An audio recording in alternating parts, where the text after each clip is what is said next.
नमस्कार दोस्तों, मैं हूं राज। आप देख रहे हैं हाईवे 33। दोस्तों, आज की कहानी मैडम जी और आशीष की है, पार्ट 15। तो शुरू करें आज की कहानी। मैं जब सो के उठा ना तो मैडम थी ही नहीं। मुझे अंदाज़ा लग चुका था क्योंकि दिन काफ़ी चढ़ा हुआ था। मैडम कहीं बाहर तो नहीं निकल गई। मैं जल्दी से उठा तो सही में मैडम की कार पार्किंग में थी ही नहीं। मुझे लग गया कि मैडम शायद मुझे उठा रही होगी और मैं उठ नहीं पाया और मैडम बिना कुछ बताए हुए निकल गई है। चलो, मार्केट वगैरह गई होगी, ज़्यादा दूर तो गई नहीं होगी और मुझे अंदाज़ा था कि जल्द से जल्द वापस आएंगे। लेकिन मैं इंतज़ार करते करते शाम का 4 बज चुका था। मैं बहुत ज़्यादा परेशान था कि आखिर इतना टाइम मैडम कहाँ गुजार रही है। बिना बताए चली गई। अगर बाज़ार जाना होता तो कभी का वापस आ जाती, लेकिन टाइम तो बहुत ज़्यादा हो चुका। कहीं मैडम के साथ कुछ तो नहीं हो गया। मेरा दिल कांप गया था कि मैडम ऐसे काम करती थी कि वो भूत प्रेतों से दुश्मनी करती रहती थी। कब भूत प्रेत उन पर हमला कर दे और मैडम को पता भी न चले। इसलिए मैं बेहद डरा हुआ था। मेरे दिल की धड़कन बढ़ती जा रही थी। मैडम का कहीं अता पता नहीं था। 4 बजने के बाद मैं बेचैन हो गया था और मैं बार बार बाहर अंदर अंदर बाहर होता रहा। बस कान में लगाए रखा था रोड के साइड में कि कब कोई गाड़ी की आवाज़ आए। मैं मैडम की गाड़ी की आवाज़ पहचानता था और अभी तक मुझे महसूस नहीं हुआ कि मैडम आ रही हैं। लेकिन 5 बजे जब उनकी गाड़ी की हॉर्न बजी ना, दूर बजी थी, लेकिन वो आवाज़ मेरी कानों में सुनाई पड़ गई। तब मुझे यकीन हुआ कि हाँ, मैडम लौट रही है। और मैं तो जो गेट पर खड़ा था, अब खोल दिया। अब वाकई में मैडम की काली कार चमचमाती हुई आती हुई दिखी, और वो भी बहुत तेजी से। अब फिर गेट खुला हुआ था। वो दंदनाती हुई कार अब जा कर के पार्किंग एरिया में लग चुकी थी। मैं जल्दी से गेट को बंद किया और दौड़ता हुआ लगभग मैडम के पास पहुंच गया। आज जब मैं पहुंचा ना तो मैं देख करके हैरान रह गया था। मैडम के साथ एक खूबसूरत लड़की, अंग्रेज लड़की, गोरी चिट्ठी, मैडम से भी बहुत ज़्यादा खूबसूरत, खड़ी और मैडम से हंस हंस करके बात कर रही थी। और तभी मैडम ने मेरी तरफ उंगली का इशारा किया और वो अंग्रेजी में उस लड़की से बात करने लगी। मैं उस लड़की को पहली बार देखा था। ये अंग्रेज मैडम का कोई रिश्तेदार है या फिर कोई दोस्त है, मैं समझ नहीं पाया था। लेकिन जब मैं पहुंचा ना मैडम के पास में, मेरा हुलिया और चेहरे पर निराशा देख करके मैडम मुझे डांटते हुए कहने लगी, क्या हुआ आशीष, चेहरा क्यों लटकाए हुए है? और तब मैंने बोला, मैडम आप बिना बताए चली गई और मेरा तो जान सूख रहा था कि आपके साथ कुछ बुरा तो नहीं हो गया। मैडम मुझे डांटते हुए कहने लगी, अरे आशीष, कुछ नहीं होगा, अब तुम शांत हो जाओ और इनसे मिलो, ये मेरी बहन की तरह है। अब मैं देखने लगा, उसे तो देखते जरूर लिया था। बड़ी खूबसूरत वो लड़की थी और जब हंसती थी तो गालों पर डिम्पल बन जाते थे और मुझे भी देख करके वो मुस्कुरा रही थी। मैं समझा कि ये हिंदी भाषा क्या समझेगी, लेकिन उसने अपने दोनों हाथ जोड़ करके नमस्ते किया तो मैं आश्चर्य में पड़ गया कि ये गोरी चिट्ठी और फॉरनर लेडी ये कैसे हिंदी समझ रही है। मैंने भी वैसे ही जवाब दिया, नमस्ते। और तब मैं देख करके और हैरान रह गया कि वो मुझसे पूछ रही थी कि आपका नाम आशीष है ना, आप बहुत सुंदर हो, स्मार्ट हो। प्योर हिंदी में मेरे से बात कर रही थी। अब मैं उनका चेहरा देखे जा रहा था। इधर मैडम भी मुस्कुरा रही थी और वो अंग्रेजन भी, वो भी मुस्कुरा रही थी। और तब मैडम कहने लगी कि आशीष, गाड़ी में बैग डिक्की में पड़ा है, निकाल ले आओ। इनका ये उसमें सामान पड़ा हुआ है, 2 अटैचियाँ हैं, वो निकाल करके ड्राइंग रूम में रख दो, हम वहीं चल रहे हैं, बाकी बात वहीं पर होगी। मैं वही किया, उनका सामान सब गाड़ी से निकाल चुका था। ड्राइंग रूम में गया तो मैडम वो साथ साथ बैठ करके कोई बात पर हंस रहे थे। मैं सामान रख दिया और इसके बाद मैं मैडम से कहने लगा कि आपके लिए चाय या कॉफ़ी बनाओ। और तब वो गोरी लड़की कहने लगी, अरे हाँ, चाय बनाइए, मैं आपकी चाय की तारीफ़ बहुत सुन चुकी हूँ, आप खाना भी बहुत स्वादिष्ट बनाते हैं। अब मैं अपनी तारीफ़ सुन करके थोड़ा चौड़ा हो गया था और कहने लगा, नहीं नहीं, मैं इस तारीफ़ के लायक नहीं हूँ, बस मैं यूँ ही बना देता हूँ। अब फिर मैं किचन की तरफ निकल गया था। चाय वाय ले करके जब मैं आया ना, तो मैडम और वो गोरी अंग्रेज मैडम आपस में कुछ कंप्यूटर पर देख रही थी, लैपटॉप पर देख रही थी। और मुझे अब जो बीच में वार्तालाप था वो बंद कर दी। तब मैंने चाय दोनों को दे दिया कि चाय पीजिए, काम तो होता रहेगा। अब मैं भी कप लेकर पास में बैठ गया था, मैडम के दाहिने साइड में, बाएं साइड में वो लड़की थी। अब फिर वो चाय का घूंट पीते हुए बातचीत उनकी अंग्रेजी में चल रही थी आपस में। अब मैं अब थोड़ा बहुत अंग्रेजी का, जैसे हाय हेलो, ये सब तो जान ही चुका था, लेकिन वो जो बातें हो रही थी मुझे समझ में नहीं आ रही थी। आखिर मैं समझना भी नहीं चाहता था। मैं कभी कभी चोरी छुपे उस गोरी मैम को ज़रूर देख लेता था। जब वो हंसती थी ना, तो गालों पर गड्ढे मुझे बहुत अच्छे लगते थे। और फिर नज़र मिल जाती तो वो मुस्कुरा भी देती थी। मेरा दिल सही में लग रहा था कि मेरे काबू में नहीं है। इतनी हसीन गोरी चिट्ठी मैम को देख करके मेरा दिल बगावत करने लगा था। लेकिन मैं अपने दिल को समझाने की कोशिश कर रहा था कि बेचारा शांत हो जाओ, अब कोई फ़र्क नहीं पड़ने वाला, चाहे तुम जितना भी फुदको, ये लड़की अंग्रेजन है, आज तुम्हें घास भी नहीं डालेगी। और दूसरा, तुम शादीशुदा हो, कुंवारी नहीं हो, मैडम जान लेगी तो तुम्हें छोड़ेगी भी नहीं। और इसके बाद मैं अपने दिल को समझाने में कामयाब हो चुका था।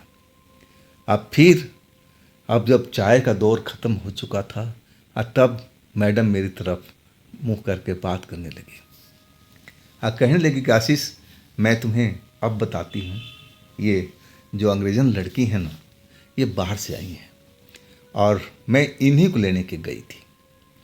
इनका एक काम है और हम भी उसमें शामिल थे, बहुत पहले की बात है। लेकिन जब हम वहाँ गए थे ना, तो अचानक मूसलाधार बारिश शुरू हो चुका था और बारिश रुका नहीं। कई दिनों तक ऐसा ही बारिश चलता रहा।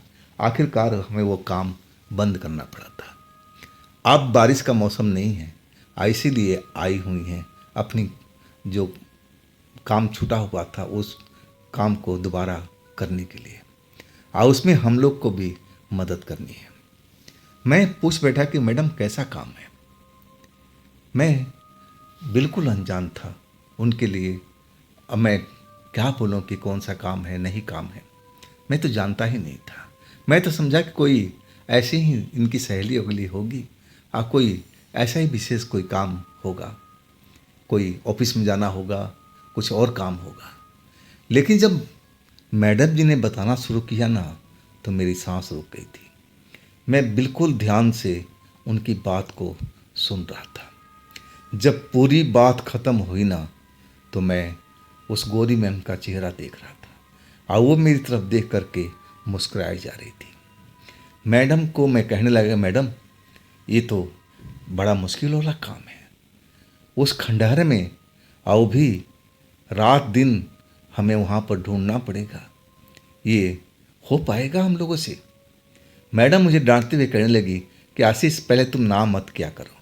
किसी काम को शुरू होने से पहले अगर तुम ना कर दोगे ना, तो मामला बिगड़ जाता है। हमेशा पॉजिटिव सोचा करो और तभी काम सफल हो पाता है। आगे से इस चीज़ को गांठ बांध लेना आशीष। वो मुझे डांटते हुए प्यार से समझाने लगी। तब मुझे समझ में आया कि मैडम जो जो कह रही हैं सही बात है, मुझे नाग नहीं करना चाहिए। ये बेचारी इतनी दूर से विदेश से आई है उस काम के लिए, और हमें तो मदद ही करना है, तो इसमें कौन सा पहाड़ टूट जाएगा। चाहे कितना भी टाइम लगे, काम तो करना ही होगा। और वो काम था ही थोड़ा मुश्किल भरा, लेकिन काम तो काम है। और वो भी मैडम की सहेली, अब इसके लिए तो समय तो देना ही पड़ेगा। और आखिरकार अब हमारा प्रोग्राम बन चुका था। रात को हमें 12 साढ़े 12 बजे के आसपास निकलना था और सुबह तक उस स्थान पर हमें पहुंच जाना था और सुबह से ही काम शुरू कर देना था। मैं भी थोड़ा उस काम में लेकर के रोमांच में था कि ये नया काम था मेरे लिए। मैं कभी ऐसा काम देखा तक नहीं था, करने की बात तो अलग थी।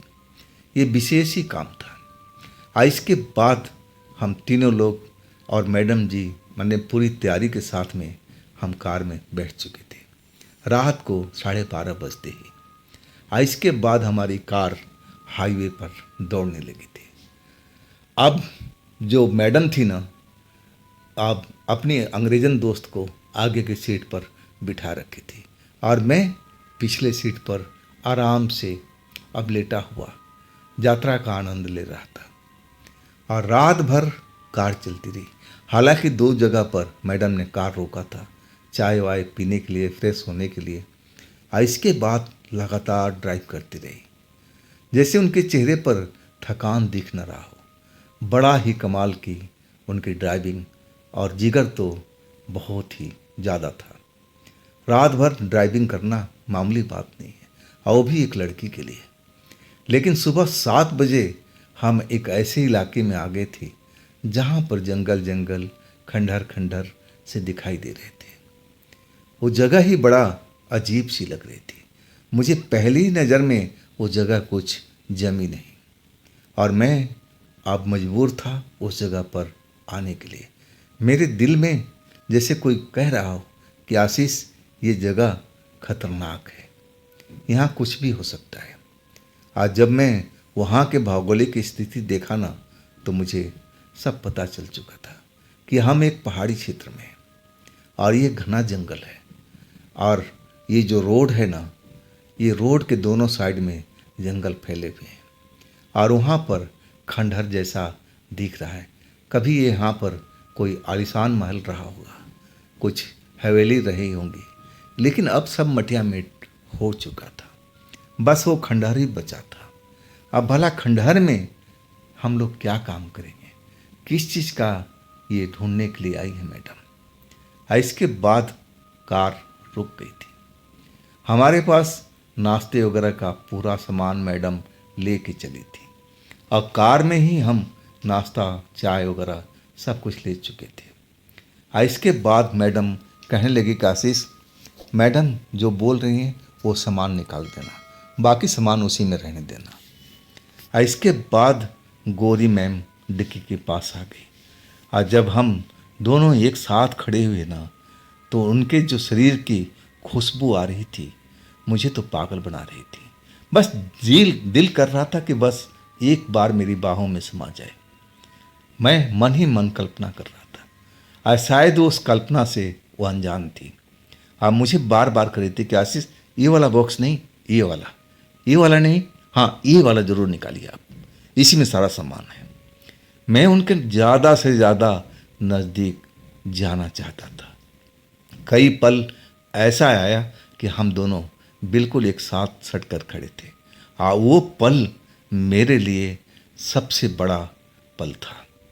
मैं तो चाहता था कि इस गोरी मैम के साथ मैं हमेशा के लिए खड़ा रहूं, इनके नज़दीक रहूं। लेकिन अब वो बॉक्स मैं निकाल चुका था। इसके बाद वो मैडम बॉक्स को खोलने लगी। उसमें एक मशीन जैसा निकाली।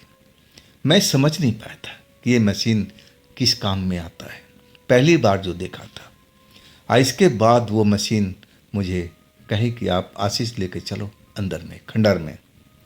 फिर हम तीनों लोग उस खंडहर के अंदर आ चुके थे। जंगली झाड़ियाँ अब उस खंडहर के अंदर में उगी हुई थी। हर तरफ जिधर देखो उधर ही झाड़ियाँ झाड़ियाँ उगी हुई थी, लेकिन छोटी थी, ज़्यादा बड़ी नहीं थी। तो हमें काम करने में कोई ज़्यादा परेशानी नहीं हो रही थी। इसके बाद वो मैडम अपना एक नोटबुक जैसा निकाला और उसमें आड़े टेढ़े रेखाएं खींची हुई थी। कई जगह पर लाल निशान बना हुआ था, कई जगह पर हरा निशान बना हुआ था और उसको अपने हाथ में लेकर के उस जगह को देख रही थी। मतलब ये नक्शा था, नक्शे से उस जगह को मिलान कर रही थी। शायद वो पिछली बार आई थी तब वो कहाँ पर थी, क्या काम किया था, इस चीज़ का वो शायद अपने आप से जानकारी ले रही थी। इसके बाद वो मशीन लेकर के इधर उधर घूमने लगी थी। कई बार वो मशीन टू टू टू करके जोर से बजने लगता था। जब बजने लगता था ना, तो मैडम वो मशीन लेकर के आसपास में और घुमाने लगती और कहीं कहीं आवाज़ वो टूटू का बंद हो जाता और फिर कहीं पर जोर की आवाज़ सुनाई देने लगती। तब मैडम कहती, आशीष इस जगह ज़रा साफ करो और थोड़ा सा यहाँ पर खुदाई करो। सब कुछ हमारे कार के अंदर में था, हम लेके आए थे, पूरी तैयारी से आए थे और मैं उस जगह का खुदाई करने लगता था। लेकिन जब वहाँ कुछ निकलता तो मैडम का चेहरा लटक जाता था, जैसे उस चीज़ का उन्होंने कल्पना भी नहीं किया होगा। वो कोई लोहा लंगड़ निकलता, सड़ा हुआ लोहा। मैडम कहती नहीं नहीं ये नहीं है। फिर दूसरी जगह पर ढूंढने लगती। तो ये कैसे पता चल जाता था कि इस जगह पर कोई धातु है, ऐसा कुछ है, ये मशीन बता देती थी। मशीन जहाँ पर धातु होता आवाज़ करने लगती थी। तो ये ढूंढ क्या रही है, क्या चीज़ का इनको तलाश है। खैर मेरा काम तो बस वहाँ के खुदाई करना था, बस यहीं तक सीमित था। ना तो इस बारे में मुझे मैडम ने बताया था कि वो गौरी मैडम किस चीज़ का खोज कर रही है और ना गौरी मैडम ने कोई खुलासा किया था। लेकिन दोनों मैडमें जानती थी कि वो किस चीज़ को ढूंढ रही है। और सारा दिन हमारा इधर उधर, कभी यहाँ खोद कभी वहाँ खोद, लेकिन कहीं पर कील निकलता, कहीं पर लोहे का कोई टुकड़ा निकलता। और जैसे वो दिखाई पड़ता ना, मैडम का चेहरा और गौरी मैडम का चेहरा अजीब सा हो जाता था। कहती नहीं नहीं ये चीज़ नहीं है, कुछ और बड़ा चीज़ है। लेकिन वो बड़ा चीज़ है तो क्या है। शाम हो चुकी थी, मैं तो थक चुका था, मैडम को तो मैं कह नहीं सकता था। उनमें गजब की पावर जो थी, एक तेज थी उनके शरीर में। वही हाल गौरी मैडम का था। वो भी नहीं लग रही थी कि थक चुकी है। थका था मैं, मुझे अब आराम की ज़रूरत थी, अब भूख भी लग रही थी। तब मेरे मनोदशा अब शायद मेरी मैडम समझ गई थी। कहने लगी कि आशीष अब काम बंद करते हैं, अब कुछ खा पी करके दोबारा से हम काम में लगेंगे और रात भर हम इस चीज़ को ढूंढेंगे। अगर मिल जाता है तो हम रात में ही यहाँ से चल पड़ेंगे। मैं तो सोचा था कि अब काम ख़त्म हो चुका है, अब हम खा पी करके आराम करेंगे, गहरी नींद का मज़ा लेंगे। लेकिन मैडम ने जो आदेश दिया वो मेरे लिए तो बड़ा मुश्किल भरा था। लेकिन आदेश तो आदेश होता है और वो मैं मानने के लिए तैयार था। इसके बाद जो बंद पैकेट थे खाने का खोला गया और खा पी करके फिर हम एक तरह से उस जगह पर आ चुके थे। अब हमारे हाथ में टॉर्च भी थी, मैडम ने सब तैयारी करके आई थी और तीनों के हाथ में टॉर्च था जिसमें तेज रोशनी निकल रही थी। और हम जगह जगह पर वो खुदाई करते जहाँ पर मशीन आवाज़ निकालती, टू टू टू टू बजने शुरू कर देती। और फिर मैडम कहती हाँ आशीष यहाँ खोदो, यहाँ ज़रूर वो चीज़ निकलेगा। लेकिन चीज़ क्या है भाई। मैं तो जैसे एकदम बेहाल हो चुका था थकान से और मैं अंदर अंदर गुस्से में था। मैडम बता भी नहीं रही थी कि आखिर हम किस चीज़ को ढूंढ रहे हैं और कब तक वो चीज़ मिलेगा। इतना बड़ा खंडहर में हम क्या ढूंढ रहे हैं कुछ भी मुझे मालूम भी तो नहीं था। अब मैं अंदर से बहुत चिढ़ा हुआ था, थकावट मुझे बिल्कुल हो रही थी और मैडम दोनों बिल्कुल एक्टिव थी। हर जगह पर मशीन घुमाती, जरा सी आवाज़ आती, आशीष यहाँ पर आओ, जल्दी आओ जल्दी आओ, और मैं भाग करके फावड़ा लेके पहुँच जाता। उस जगह को साफ करता, खुदाई करता, लेकिन जिस चीज़ की ज़रूरत थी वो चीज़ मिल नहीं पा रही थी। आखिरकार रात के 12 बज गया और वो चीज़ मिली नहीं। तब मैडम कहने लगी, मेरी वाली मैडम, कि आशीष अब हम आराम करते हैं, 1-2 घंटे आराम करके अब फिर हम इस काम में जुट जाएंगे, ये हमें चीज़ ढूंढना भी ज़रूरी है। तब मुझसे रहा नहीं गया कि मैडम अगर आप बुरा ना माने तो आप लोग क्या चीज़ ढूंढ रहे हो, मुझे भी थोड़ा समझा दो। और तब गौरी मैडम मुस्कुराती हुई कहने लगी कि हम एक खजाने की तलाश में हैं। जैसे ही खजाने का नाम सुना ना तो मैं इधर उधर देखने लगा कि हम इतनी देर से खजाने ढूंढ रहे हैं, यहाँ कोई खजाना गड़ा हुआ है इस खंडहर में। अगर खजाना भी हुआ होगा तो चोर उचक्के कभी भी उस खजाने को निकाल ले गए होंगे, ये बचा नहीं होगा इस जगह में। इस जगह में बहुत पहले भी काफ़ी खुदाई हुई पड़ी थी, मैं देख रहा था खुदाई का निशान अभी भी मौजूद था, तो ये खजाना अभी तक रुका होगा उस ज़माने से, ऐसा हो ही नहीं सकता। लेकिन वो लोग इस चीज़ को तैयार थे काम करने के लिए, ढूंढने के लिए, लेकिन वो खजाना कितना बड़ा था यही तो पता करना था। आखिरकार हम 2 घंटे गाड़ी में बैठे रहे। अब बैठे बैठे मुझे झपकी आ गई थी, मैं नींद में जा चुका था और दोनों मैडम आगे बैठी हुई थी, आपस में धीरे धीरे बात कर रही थी। अब मुझे कब नींद आ गई मुझे पता ही नहीं चला। अब मैं नींद में ख्वाब के अंदर मैं चला गया हूँ। अब मैं क्या देख रहा हूँ कि मैं उसी जगह पर हूँ जहाँ पर हम खजाने को ढूंढने की कोशिश कर रहे हैं, और मैं जगह पर कुदाल चला रहा हूँ। और फिर मुझे एक ठक सी आवाज़ आती है, और जैसे ही ठक की आवाज़ आती है ना तो मैं चिल्ला पड़ता हूँ, मैडम मैडम जी खजाना मिल गया, यहाँ पर आवाज़ आई है। लेकिन मैडम और गौरी मैडम उस जगह पर तो थी ही नहीं, ना तो कार दिखाई पड़ रही थी ना दोनों मैडम, और मैं चिल्लाता जा रहा हूँ पागलों की तरह, मैडम जल्दी से आ जाइए, देखिए यहाँ पर आवाज़ आई है। और इसके बाद मैं उस जगह को खुदाई शुरू कर देता हूँ, और देखते ही देखते मुझे एक मिट्टी का बर्तन जैसा कुछ मिल जाता है, और मैं वो चीज़ को बाहर निकाल लेता हूँ। मैं देखता हूँ कि उस पर एक कपड़ा बंधा हुआ है जो सड़ चुका है, और अंदर में जैसे राख सा भरा हुआ है। अब मैं उस मटके को अब हिला के देखने लगता हूँ, तब उसमें कुछ आवाज़ सी सुनाई पड़ती है, और तभी पीछे से जैसे किसी के आने की आवाज़ आती है। और जब मैं मुड़ कर देखता हूँ मुझे अब अंदाज़ा लग गया था कि शायद वो मैडम या गौरी मैडम होगी, लेकिन जैसे ही पीछे मुड़कर देखता हूँ ना तो मैं एकदम मेरे हाथ से वो मटका छूट जाता है। मैं क्या देखता हूँ कि एक लंबी चौड़ी औरत कम से कम 7 फुट की होगी, और 2 पहलवानों के बराबर उसका पूरा शरीर है।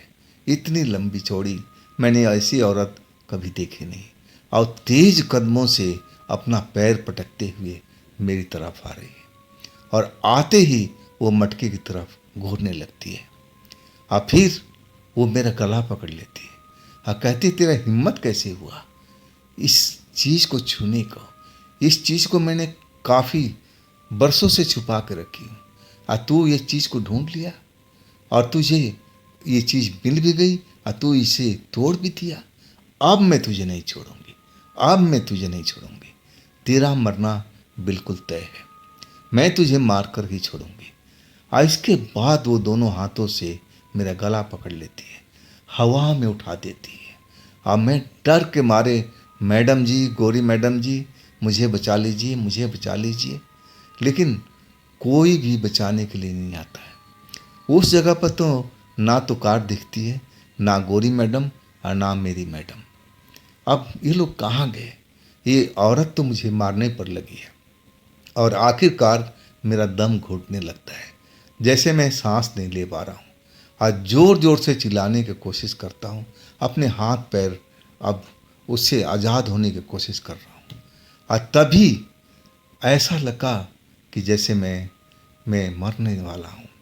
मेरी दम उखड़ रहा है, सांस नहीं ले पा रहा हूँ और मैं एक झटके से अपने हाथ को फैलाता हूँ और जैसे मैं उसके बंधन से आज़ाद हो गया हूँ। और तभी मैं चिल्लाता हूँ, मैडम जी मुझे बचाइए, और मेरी नींद खुल जाती है। और तभी मैडम और गोरी मैडम पीछे मुड़ गई और कहने लगी, आशीष क्या हुआ, क्यों चिल्ला रहे हो, क्या हो गया तुम्हारे साथ में। मैं पसीने से भीगा हुआ था गाड़ी के पिछली सीट पर, और मैं समझ नहीं पा रहा था कि जो कुछ मैंने अभी देखा है वो एकमात्र सपना है या फिर कुछ और है। और मैं उस वक्त तो बिल्कुल आवाज़ ही नहीं निकाल पा रहा था। पूरा शरीर मेरा कांप रहा था डर से, पूरा शरीर पसीने से नहाया हुआ था। अब मैडम को शायद समझ में आ गई थी। आप वो कहने लगी कि आशीष कोई तूने बुरा सपना देखा है क्या। और तब मैंने कहा, हाँ मैडम बहुत बुरा सपना देखा है। और तब मैडम कहने लगी, क्या देखा आशीष, बताओ तो सही, तुम शांत हो जाओ। और फिर मुझे पानी की बोतल ही पकड़ा दिया कि पहले तुम पानी पियो, आप पहले शांत हो जाओ और फिर तुम वो सपना बताना। मैं थोड़ा पानी पीने के बाद अपने आप को बेहतर समझने लगा था और मैं कुछ पल तो ज़रूर शांत रहा। और इसके बाद मैं सारी वो घटना सपनों वाली मैडम को बताने लगा। और जब मैडम ने वो घटना सुना ना, तो मेरी तरफ आंखें फाड़ फाड़ करके देख रही थी और कहने लगी कि आशीष वो सपना में जो कुछ देखा है जगह ध्यान है जहाँ तुमने खुदाई किया है। मैंने बोला, हाँ मैडम, एक बड़ा सा पेड़ है और पेड़ के नीचे ही मैं खुदाई कर रहा था। वो लंबा सा पेड़ है। वो जगह मुझे सपने में याद है अभी तक, वो सपना भुला नहीं हूँ। और वो सबसे खूंखार वो औरत थी जो मेरी गला पकड़ करके हवा में उठा रखी थी और मुझे मारना चाहती थी। मैडम मुझे शांत कराने लगी और कहने लगी, आशीष डरो मत, मैं हूँ ना तुम्हारे साथ में, तुमको कुछ नहीं होगा, मैं तुम्हारे साथ हमेशा रहती हूँ, तुम्हें डरने की ज़रूरत नहीं है। हम चलते हैं नीचे और तुम ज़रा जगह को बताओ कि वाकई में सपने वाली जगह यहाँ पर मौजूद है या नहीं है, तब हम कुछ कर पाएंगे। मैं अब तो बड़ा झमेले में फंस गया था। सपना मुझे बताना ही नहीं चाहिए था, लेकिन अब तो सब कुछ मैडम के आगे बता चुका था। अब मैं मना कैसे कर सकता था। आखिरकार हम तीनों लोग अब आधी रात के वक्त भी उस जगह पर उस खंडहर में मौजूद थे। मैं चारों तरफ टॉर्च की रोशनी से देख रहा था। मुझे हर जगह एक जैसी लग रही थी। रात के टाइम में वो पेड़ मुझे दिखाई नहीं दे रहा था जिसके नीचे मैं खुदाई किया था। इसके बाद हम इधर उधर देखने लगे कि आखिर वो पेड़ बड़ा सा कहाँ पर है। फिर मुझे वहाँ नीचे में जिस जगह पर हम खंडहर में थे ना, वहाँ पर नहीं, उसके नीचे बाहर साइड में जो जंगली एरिया था, और वहाँ पर मुझे वो पेड़ खड़ा हुआ दिखाई दे दिया। मैं दूर से ही पहचान गया था कि ये वही पेड़ है, लेकिन वो खंडहर के सीमा में नहीं था, सीमा से बाहर था। अब मैं मैडम को इशारा किया कि मैडम यही वो पेड़ है जिसका मैंने सपना देखा था, और इसी पेड़ के नीचे में मैंने खुदाई किया था। मैडम और गोरी मैडम अब एक दूसरे की तरफ देख रही थी और शायद मूक भाषा में एक दूसरे को समझने की कोशिश कर रही थी, क्योंकि मैंने कोई वार्तालाप की आवाज़ नहीं सुना था। अब फिर अंग्रेजी में उनकी वार्तालाप शुरू हो चुका था। और फिर एक दूसरे से अंग्रेजी में वो सवाल जवाब कर रही थी।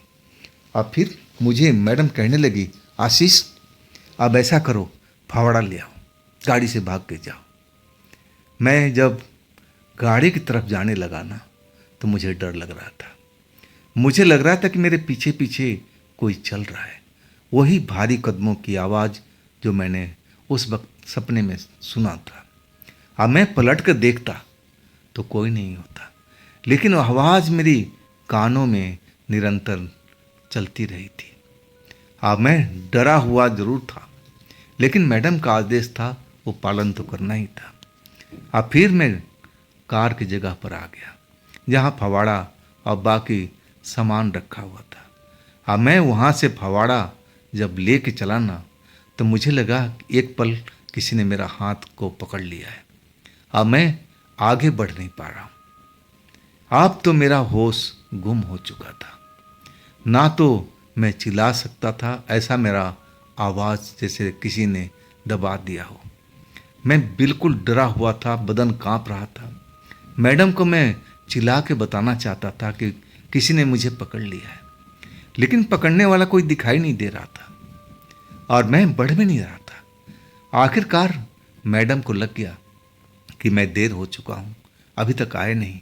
तो मैडम और गौरी मैडम चलते हुए अब कार की तरफ आई, जहाँ मैं एक कदम आगे बढ़ाया हुआ, एक कदम पीछे रखा हुआ, जैसे आगे चलने की कोशिश कर रहा हूँ, लेकिन मुझे कोई पकड़ रखा है।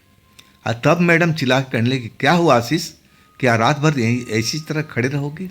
आओ ना जल्दी से, कब से मैं तुम्हारा इंतज़ार कर रहा हूँ। अब मुझे रोका नहीं जा रहा, उस जगह खुदाई करके देखनी है कुछ जगह पर है क्या। लेकिन मेरी हालत, पोजीशन बिल्कुल बदल नहीं रही थी।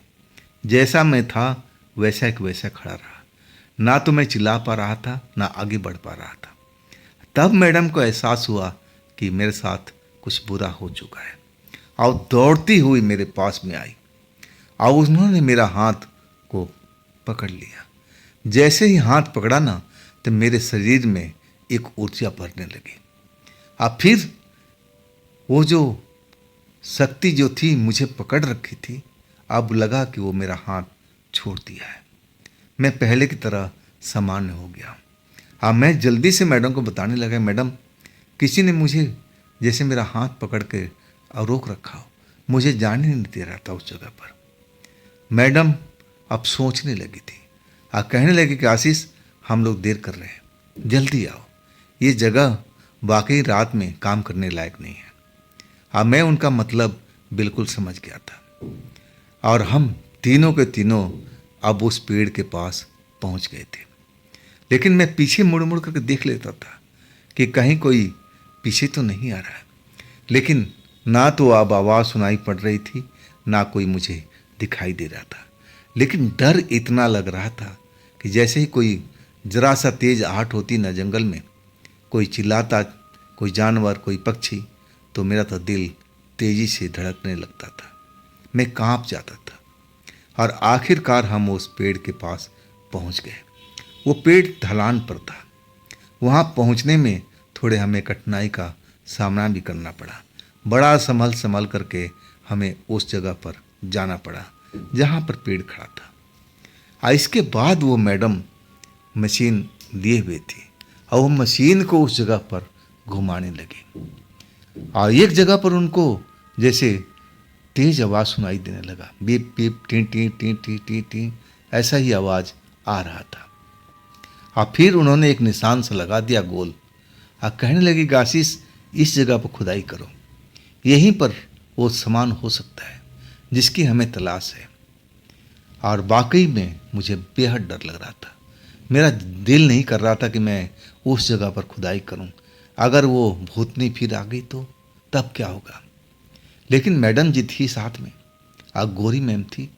अब मुझे थोड़ा डर जरूर कम हुआ था और उसके बाद खुदाई करना शुरू कर दिया। और थोड़ी ही खुदाई के बाद वैसा ही जैसा मैंने सपने में देखा था, एक मिट्टी का मटका, और वो उसमें कपड़ा जो लगा हुआ था, बंधा हुआ था, वो सड़ चुका था, अंदर राख सी भरी पड़ी थी। वही नजर आई। मैडम और गौरी मैम दोनों ने उस चीज़ को देखा और कहने लगे कि आशीष, इसको जल्दी से उठाओ और इसको पलट दो, देखो इसके अंदर में क्या क्या है। मैं ऐसा ही किया, उस मटके को उठाया और एक साफ जगह पर मैं पलट दिया। मैं देखा उसमें राख भरा हुआ था। राख के अलावा उसमें कुछ पुराने चांदी के सिक्के भी थे और उसमें एक चांदी का परत जैसा था जिसमें कुछ अजीब भाषा में लिखा हुआ था। आज जैसे ही वो चांदी का परत दिखाई पड़ा, वो गोरी मैम तो उछल पड़ी थी और कहने लगी कि हाँ, मिल गया मिल गया, इसी चीज़ को तो मुझे तलाश थी, इसी चीज़ की तो मुझे तलाश थी। मैं अब मैडम की चेहरा देख रहा था। गोरी मैम तो खुशी से उछल रही थी और मेरी वाली मैडम उनको उछलते हुए देख रही थी। और तब मैडम अंग्रेजी में बोलना शुरू कर दिया और वो मैडम अंग्रेजी में जवाब देना शुरू हो गया। मतलब जिस चीज़ की ज़रूरत थी वो चीज़ अब मिल चुकी थी और उसमें जो चांदी का सिक्का जैसा था, पुरानी ज़माने जैसा लग रहा था। और फिर मेरी वाली मैडम ने कहा कि आशीष, इस सारा सामान उसी मटके में डाल दो और उसी जगह पर रख दो, उसको बाकायदा मिट्टी भर दो और फिर हमारा काम ख़त्म हो जाएगा। मैं ऐसा ही करने लगा। जो भी राख उसमें से निकली थी, वो चांदी के सिक्के निकले थे, सब कुछ मैंने उसी में जैसे था वैसे भर दिया था और फिर उसी मिट्टी के गड्ढे के अंदर में उस मटके को एक तरह से मैं दफना दिया, मिट्टी भर दिया। और इसके बाद हमें हाथ झाड़ता हुआ और हम कार की तरफ तीनों के तीनों लोग चल पड़े थे। मैं उस चांदी को परत कर देखा था। उसमें कुछ निशान बने हुए थे, अजीबोगरीब निशान। मैं समझ नहीं पा रहा था कि वो छोटी सी चांदी की परत और उसमें कुछ निशान, उसको देख करके मैडम इतना खुश कैसे हो गई। क्या यही खजाना था जिसके लिए इतना मेहनत हमें करना पड़ा, चांदी की एक छोटी सी परत के लिए? अब मैं समझ नहीं पा रहा था। जब हम गाड़ी में बैठे ना, तो मैडम और गोरी मैडम बहुत खुश थी और वो गोरी मैडम मुझसे हाथ मिलाने लगी। बड़ा ही मुलायम हाथ था और कहने लगी, थैंक यू आशीष, तुमने तो मेरी काम को आसान कर दिया। ये चीज़ तुम्हें सपने में कैसे नज़र आ गई? अब मैडम कहने लगी कि छोड़ो ना, इस विषय पर हम कभी बाद में बात करेंगे। आशीष डर रहा है, देखो इसकी हालत कैसी हो रही है। अब इस टॉपिक को हम बदल देते हैं और हम वापस चलते हैं। और इसके बाद कार मुड़ चुकी थी। मैं पिछली सीट पर बैठा हुआ था। अब मुझे लग रहा था कि मेरे बगल में कोई बैठा हुआ है जो मुझे घूर रहा है। अब मैं इस चीज़ को महसूस कर रहा था, डरा हुआ था। और मैडम मुझे मिरर से देख रही थी।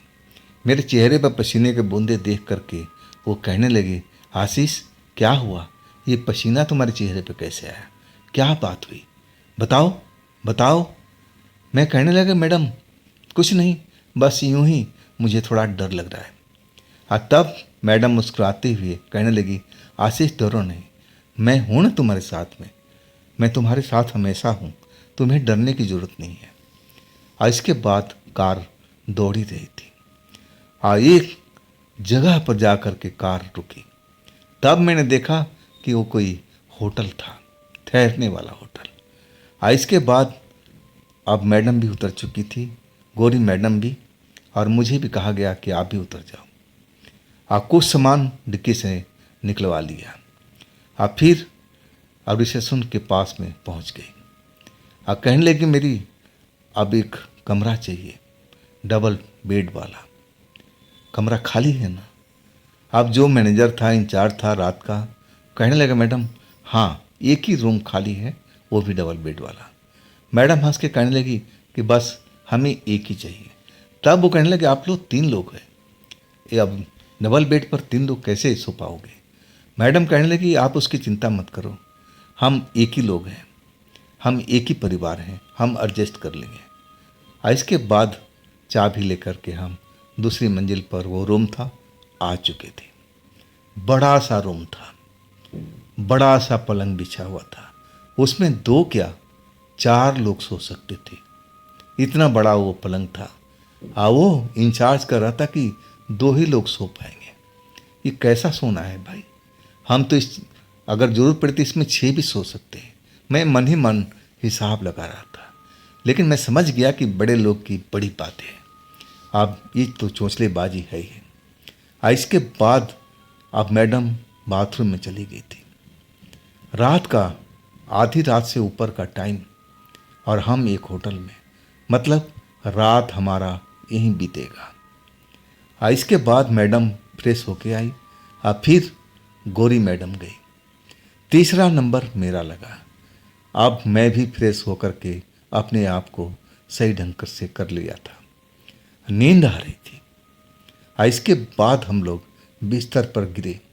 मेरे बगल में तो मेरी वाली मैडम थी और गौरी मैडम उनके बगल में। इसके बाद हम लोग सोए ना तो सुबह ही आँख खुली जब वेटर आकर के दरवाज़ा खटखटा रहा था और कहने लगा कि मैडम चाय लेके आया हूँ।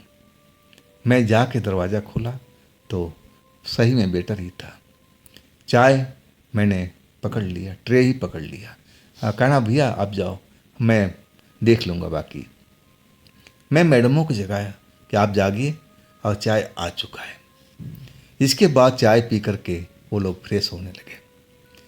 फिर वो जो मैडम थी ना, जो चांदी का परत जैसा था जिस पर कई निशान बने हुए थे, कुछ अलग भाषा में लिखा हुआ भी था, उसको अपने मैग्नीफाई ग्लास से अब देखने लगी थी। वो कभी ऊपर शीशा करती, कभी नीचे करती। मैं भी अब नज़दीक पहुंच गया था। मैं उनसे पूछ रहा था, मैडम जी इसी चीज़ के लिए आप अब बाहर से विदेश से आई हैं? तब वो कहने लगी मुस्कुरा करके, हाँ आशीष, इसी काम के लिए। देखो तुमने मेरा काम आसान कर दिया। अगर ये तुम्हें सपने में नहीं दिखता तो मैं तो ढूंढ ढूंढ के थक जाती। हम तो उसी जगह में ढूंढ रहे थे, उसी खंडहर में, लेकिन वो तो खंडहर के बाहर निकला। ये सब तुम्हारी मेहरबानी से हो पाया। आशीष बहुत बहुत थैंक यू। मैं कहने लगा, मैडम थैंक यू की बात नहीं है, ये तो हमारा काम था। आप हमारे मेहमान हैं, हम तो आपका ऐसे ही सेवा करेंगे, ऐसा ही मुझे मौका देते रहिएगा। मेरा जो अपना कहने का फ़र्ज़ था मैं वो कह दिया था। इसके बाद नाश्ता का टाइम हो चुका था। बेटर नाश्ता भी ले आया, नाश्ता भी किया। मैडम और गौरी मैडम अब कोई किताब पुराना लेकर के बैठ चुकी थी और उसमें वो निशान ढूंढने की कोशिश कर रही थी। वो भाषा समझने की कोशिश कर रही थी कि इसमें लिखा तो क्या हुआ है। मैं इतना तो समझ चुका था और तब तक दोपहर का टाइम हो चुका था। फिर भोजन भी हमें उसी होटल में करना पड़ा। भोजन करने के बाद मैं तो पलंग पर सो चुका था। मैं गहरी नींद में था और सपना जरूर आया था, लेकिन सपने में मैं क्या देखा मुझे बिल्कुल भी याद नहीं था। जब मुझे मैडम ने आवाज़ दिया कि आशीष आशीष उठो, तब मैं अपने आँख मलकाते हुए उठा तो देखा तो अंधेरा हो चुका है, मतलब शाम हो चुकी है या रात हो चुकी है। मैं तो बहुत गहरी नींद में सोया था और तब मैं मैडम को देखा। वो तो अपना तैयार खड़ी थी अपने विशेष कपड़ों में, चेहरा सब कुछ छिपा रखा था, काला चश्मा पहन रखा था। गौरी मैडम अपने कैजुअल कपड़े में थी, बिल्कुल आराम से एक सोफा पर बैठी हुई थी, कोई किताब पढ़ रही थी। मैं मैडम को अब इस कपड़े में देख करके समझ गया था कि अब चलने की बारी आ चुकी है। मैं जल्दी से पलंग से उठा कि चलिए मैडम हम निकलते हैं।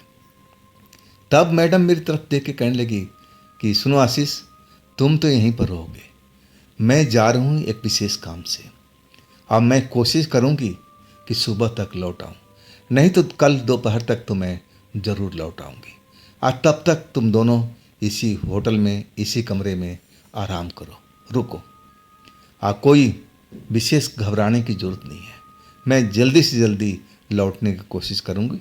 इसके बाद हमें अगला क्या काम करना है उसके बारे में सोचेंगे। अभी मुझे निकलना है। आशीष चलो मुझे नीचे तक छोड़ के आओ। इसके बाद मैं सन्न रह गया था कि मैडम जा रही है, मुझे अकेला छोड़ करके इस गौरी मैडम के साथ में मुझे रात बितानी पड़ेगी। मेरे मन में तो बड़ा ही उमंग भरने लगा था, लेकिन मैं अपने दिल को बिल्कुल संभाल लिया था। नहीं नहीं, ये गलत है भाई, मैं शादीशुदा हूँ, मैडम जी मेरी पत्नी हैं, अगर उनको पता चल गया कि मैं ऐसा सोच रहा हूँ तो बड़ा गजब हो जाएगा। मैं अपनी सोच को मैडम को हवा भी नहीं लगने देना चाहता था और उस सोच को मैं जल्दी से निकाल फेंका। इसके बाद हम लोग सीढ़ियाँ उतरते हुए पार्किंग में पहुंच गए थे। मैडम कार में पहुंच करके आप मुझे इशारे से बुलाई, सुनो आशीष सुनो। मैं मैडम के पास पहुंच गया और तब कहने लगी कि देखो, वो जो अंग्रेजन मैडम है ना, उसको दारू पीने का भी शौक़ है। अगर वो कहे ना तो दारू का इंतज़ाम भी कर देना, लेकिन तुम मत पीना। मैं कहने लगा मैडम, मैं तो जब लोहा लंगर के काम करता था ना तो मैं थक जाता था। रात में कभी कभी पौआ मारकर मैं सो जाया करता था, लेकिन अब तो मैं ये सब कुछ भूल चुका हूँ। मैडम मुस्कुरा के कहने लगी कि बहुत बढ़िया, अब तुम्हें दारू पीने की ज़रूरत नहीं है, मैं हूँ ना तुम्हारे पास में। मैं मैडम से कहने लगा मैडम, अगर आप बुरा ना माने तो मैं एक बात कहूँ। मैडम कहने लगी कि हाँ कहो। मैंने कहा कि मैडम, आप किसके हवाले मुझे करके जा रही हैं? अंग्रेज औरतों के साथ में मुझे उसी पलंग पर सोना पड़ेगा, मैं आपके साथ चलता हूँ। मैं तैस में था, लेकिन मैडम मुस्कुरा कर कहने लगी, अरे अरे घबराओ मत, वो ऐसी सोच की लड़की नहीं है ना? तुम सही हो तो वो भी सही रहेगी, तुम इस विषय में सोचना भी मत ऐसा। और सुनो, उसकी अच्छी खातिर वातिर करना, वो मेरी प्रिय सहेली है। मैं भी उसके घर जाया करती हूँ विदेश में, और महीना 2 महीना उसके घर पर रहती हूँ। तो मेरी बात समझ गए ना? मैं अब समझ चुका था कि मुझे क्या करना है। इसके बाद मैडम अब अपना कार लेकर के निकल चुकी थी। मैं कमरे में आया तब भी मैडम कोई किताब में उलझी हुई थी। आप मुझे देख के कहने लगी कि आशीष आओ, इधर आओ, सोफे पर बैठो। मैं अब सहमते सहमते उनके पास पहुंचा और सोफे पर बैठ गया। और वो मुझे किताब दिखाने लगी कि देखो आशीष, इसमें जो निशान है इस किताब में थोड़ा देखो, कहीं पर मैच कर रहा है क्या? मैं दूसरी किताब देख रही हूँ, अगर तुम्हें मैच करे ना तो मुझे बता देना। अब फिर मैं वही काम करने लगा था। मेरा जो ध्यान था अब गोरी मैडम की तरफ आकर्षित नहीं था। मैं पूरा दिमाग अब किताब में उस चिन्ह को ढूंढने में अब मैं व्यतीत करने लगा था। मैं पन्ना पन्ना पलटते जाता था, लेकिन जो उस प्लेट पर जो पत्थर था चांदी का, उस पर जो निशान था उस किताब में मुझे कहीं नहीं मिल रहा था। मैं पूरा पन्ना पलट चुका था मोटी किताब का। और तब मैंने किताब बंद करते हुए रख दिया और मैडम से कहा कि देखिए, अब रात ज़्यादा हो चुकी है, 10 बजने वाला है। अगर अब खाने पीने का वक्त हो चुका है तो क्या खाएंगे? आप तो हमारे मेहमान हैं ना, अब किताब रखिए। तब वो कहने लगी कि हाँ खाएंगे ना, खाने का ऑर्डर करो। मैंने बोला अभी मैं गया और अभी आया। इसके बाद मैं चला गया। जो भी बढ़िया बढ़िया लजीज खाना था उसका मैंने ऑर्डर कर दिया था। और फिर मैं अपनी जगह पर आ कर के बैठ चुका था मैडम के साथ सोफे पर। और फिर थोड़ी देर में खाना भी आ चुका था। खाना लेकर के अब मैं दरवाज़ा लॉक कर दिया। और फिर मैं मैडम के पास के आई, मैडम गरम गरम खाना है, अब ठंडा होने पर बेमज़ा हो जाएगा। और तब मैडम कहने लगी हाँ हाँ अभी आई। और इसके बाद मैडम अपना जो थैला था उसमें से वाइन की बोतल निकाल ली। मैं देख कर के पहचान गया था कि ये विदेशी दारू है, और मैं सुना था कि विदेशी दारू में कोई महक नहीं होती है और ये चढ़ती भी कम है, बड़ा मीठा मीठा स्वरूप होता है। अब वो मैडम 2 गिलास लेकर के टेबल पर जहाँ खाना रखा हुआ था आ गए और दोनों गिलास में वो वाइन डाल दिया। मैं देख करके हैरान था कि दूसरा गिलास किसके लिए? मैं तो पीने वाला नहीं था। लेकिन जब वो गिलास मेरी तरफ बढ़ाई ना तो मैं कहने लगी नहीं मैडम, मैं दारू बहुत पहले पीता था, लेकिन अब मैं नहीं पीता हूँ। तब वो मुस्कुराते कहने लगे अरे दारू नहीं है भाई, ये वाइन है, अंगूर से बनी हुई बहुत खास किस्म की, ये एक शरबत समझ लो, इसमें कोई नशा वशा नहीं होता है, तुम पी के बहकोगे नहीं, ये एक शरबत है, इसका आनंद लो, देखो स्वाद देखो कैसा लग रहा है। लेकिन मैं मना कर रहा था कि नहीं मैडम जी, मैं दारू ये है मैं जानता हूँ ये वाइन है और महंगे वाला दारू है। हमारी भाषा में इसको दारू ही बोलते हैं। चाहे ये अंगूर से बना हो या खजूर से बना हो, है तो दारू ना। लेकिन वो मैडम जिद पर आ चुकी थी। अब कहने लगी, नहीं आशीष, तुम्हें पीना ही पड़ेगा, ये मैनर नहीं है। कोई दूसरा दे रहा हो और वो भी एक लड़की, तो तुम्हें मना नहीं करना चाहिए। और इसके बाद वो गुस्सा हो गई थी। मैं सोचा कि कहीं मैडम से बोल दे, तब तो मेरी मैडम क्लास ले लेगी कि मैं उस लड़की को नाराज कर दिया। और तब मुझे वो दारू का गिलास, एक तरह से कहा जाए वाइन की गिलास, पकड़ना पड़ा। और जैसे ही घूंट लगाया ना, तो वाकई में मैं उस घूंट को भूल नहीं सकता कि मैं ऐसा दारू कभी पिया नहीं था। और इसके बाद तो ना जाने कितने गिलास हो चुके थे। अब सुरूर जो था बिल्कुल चढ़ चुका था और हम खाने पर टूट पड़े थे। उस टाइम भूख भी काफ़ी लगी थी। वो शायद वाइन का असर था। अब मैं तो खाए पर खाए जा रहा था। अब मैडम का हुई हाथ था, वो छुरी कांटों से खाने की कोशिश कर रही थी।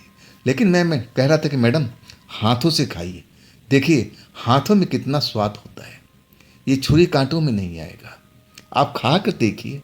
तब वो कहने लगी कि हाँ, मैं खाई हूँ पहले भी, चलो आज भी खा लेती हूँ। और इसके बाद वो छुरी कांटा अलग रख दिया और अपने हाथों से खाने लगी। अब फिर एक मुट्ठी में कोई सब्जी जैसा था और वो मुझे मेरे मुंह के आगे कर दी। आशीष, मुंह खोलो।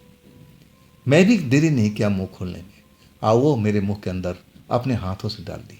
अब बोली, कैसा स्वाद?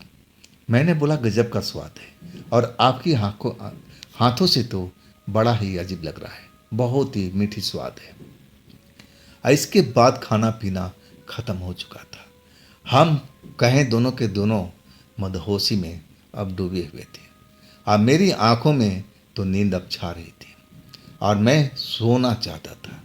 और इसके बाद मैंने हाथ वो जल्दी जल्दी धो धा करके और अपने आप को साफ सुथरा करके फिर मैं पलंग पर आ गिरा था। और इसके बाद जैसे मेरी नींद आ चुकी हो, मैं जैसे ही गिरा, कुछ ही देर के बाद वो वाइन का असर था कि मुझे सपनों की दुनिया में पहुंचा दिया था। अब मैं जैसे सपना देख रहा हूँ, मैं देख रहा हूँ कि मैं एक अलग दुनिया में आ चुका हूँ, जहाँ पर हर तरफ सफ़ेद ही सफ़ेद लोग कपड़ों में दिखाई दे रहे हैं। और उसमें एक बहुत सुंदर लड़की है, गोरी सी, बिल्कुल ये अंग्रेजन मैम की तरह, और वो भी सफ़ेद कपड़ों में है। और वो मेरे पास आ रही है, मुझे वो बुला रही है कि आशीष, आशीष, मैं तुमसे बहुत प्यार करती हूँ, बहुत प्यार करती हूँ। तुम मुझे छोड़ कर के कहाँ जा रहे हो? तुम मेरे पास रहो। और वो मेरे करीब आ जाती है। लेकिन मैं कहता हूँ कि देखिए मैडम, गलत है, मेरे पास में मत आइए। लेकिन वो मेरे से लिपट जाती है। अब मैं फिर अपने आप को संभाल नहीं पाता। और इसके बाद मेरी जब आँख खुली ना, तो मैं देख करके शर्म से पानी पानी हो चुका था। वो गोरी मैडम मेरे आगोश में थी, बिना वस्त्र के। अब मेरे शरीर पर भी कोई वस्त्र नहीं था। मतलब मामला ये कुछ अलग ही हो चुका था। मैं तो होश में नहीं था, लेकिन ये मैडम तो होश में कम से कम होंगी, डेली वाइन पीने वाली। अब मैं तो जिंदगी में पहली बार पिया था। ये क्या हो गया? मुझे बड़ा अफसोस हो रहा था। मैं अपने आप को गिल्टी महसूस कर रहा था। लेकिन मैडम बेहोशी की हालत में अभी भी पड़ी हुई थी, जबकि सुबह हो चुकी थी और मैडम हो सकता है कि आने वाली हो। अब ये सब देख करके मेरा खून सूख चुका था। मेरा बदन सूखे पत्ते की तरह कांपने लगा कि अगर मैडम इस वक्त में आ जाए और यहाँ का हालात देख ले तो मेरा क्या होगा।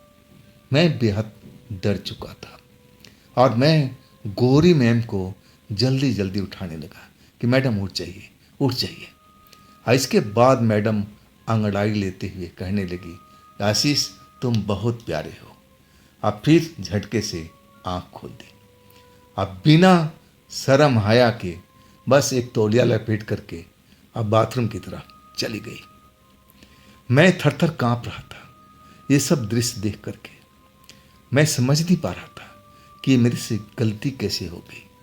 मैं तो ऐसा कभी सोचा भी नहीं था कि इतना कुछ हो जाएगा, लेकिन ये तो गलती मेरे से हो चुकी है। अगर इस गलती को मैडम को पता चला तो मैडम ना जाने मेरे साथ में क्या बुरा सलूक करे। मैं डर चुका था। और तब तक गौरी मैडम नहा धो करके बाथरूम से निकली और कहने लगी कि आशीष, चाय का ऑर्डर कर दो। मैं तो फ्रेश हो गई, अब तुम भी अब चाय का ऑर्डर करके फ्रेश हो जाओ। हो सकता है कि मैडम आ रही हो। और मैं डरा हुआ जरूर था, मेरा बदन कांप रहा था, अंदर से मैं बिल्कुल डरा हुआ था। और तब मेरी दशा देख करके वो मैडम मुस्कुराती और कहने लगी, अरे आशीष, डरो मत, मैं मैडम से कुछ नहीं करने वाली। इसमें तुम्हारी कोई गलती नहीं है, मेरी ही चाहत थी कि मैं तुम्हें पारने की कोशिश कर रही थी। अब मैं तुझे पा भी लिया, तुम डरो मत, ये बात मैं तुम्हारी मैडम को कभी नहीं बताऊंगी। और तब तो मेरा थोड़ा जो डर था कम हुआ। और मैंने मैडम से कहा कि मैडम थैंक यू, आपने तो मेरी जान बचा ली।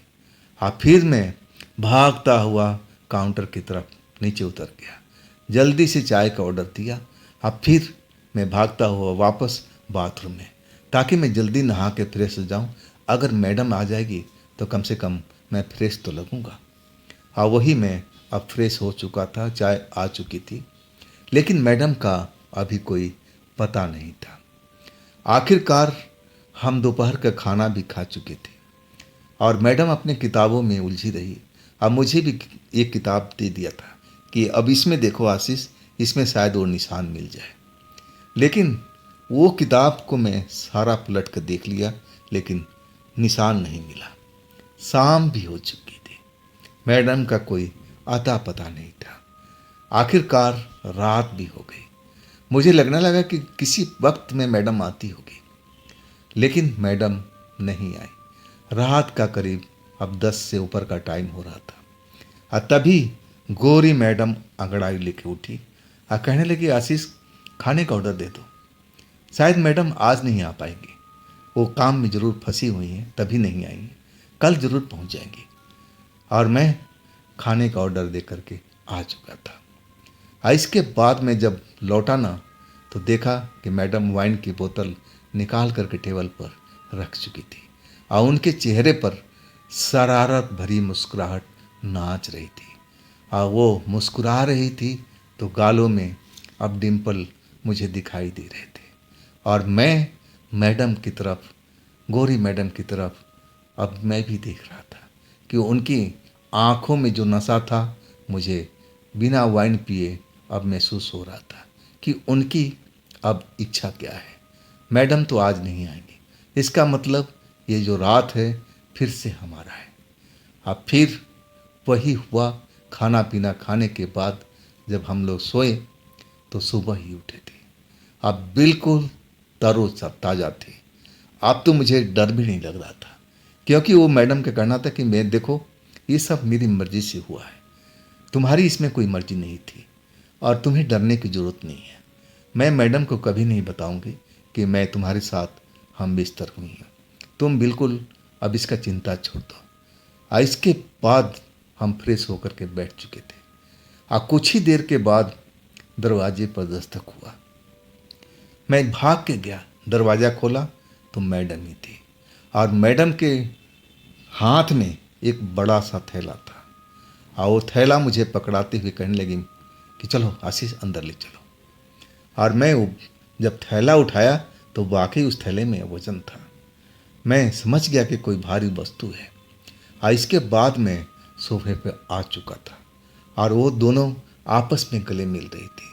और मैडम जो मेरी वाली थी, अब गौरी मैडम से कह रही थी कि आशीष ने तुम्हें तंग तो नहीं किया ना, तूने दारू तो नहीं पिलाया। तब वो मैडम बिल्कुल साफ नकार गई, कहने लगी मैं तो दे रही थी, लेकिन ये दारू छोड़ चुका है, ये पीता नहीं, बहुत शरीफ बंदा है। वो मेरी तारीफ कर रही थी और मैं डरा हुआ था कि कहीं मैडम गलती से बोल दे तो मेरा तो खेल ख़त्म हो जाएगा। लेकिन मैडम का लाख लाख शुक्रिया था, उस अंग्रेजन मैडम का, कि उसने कोई भी ऐसी बात नहीं बताई थी। अब आगे क्या होने वाला है मैं बिल्कुल नहीं समझता था।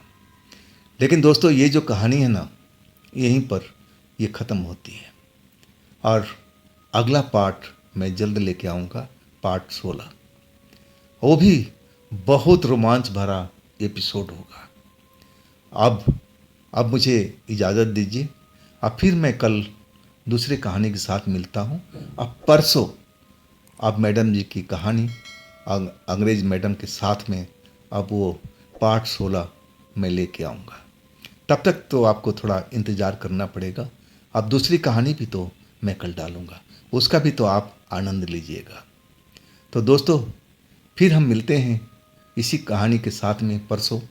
लेकिन कल की कहानी देखना ना भूलिएगा, वो भी कहानी बहुत शानदार, बहुत रोमांच भरी है। और आप लोग अपना ख्याल ज़रूर रखिएगा। और हाँ, जाते जाते इस चैनल को सब्सक्राइब, लाइक, शेयर करना ना भूलिएगा। नमस्कार।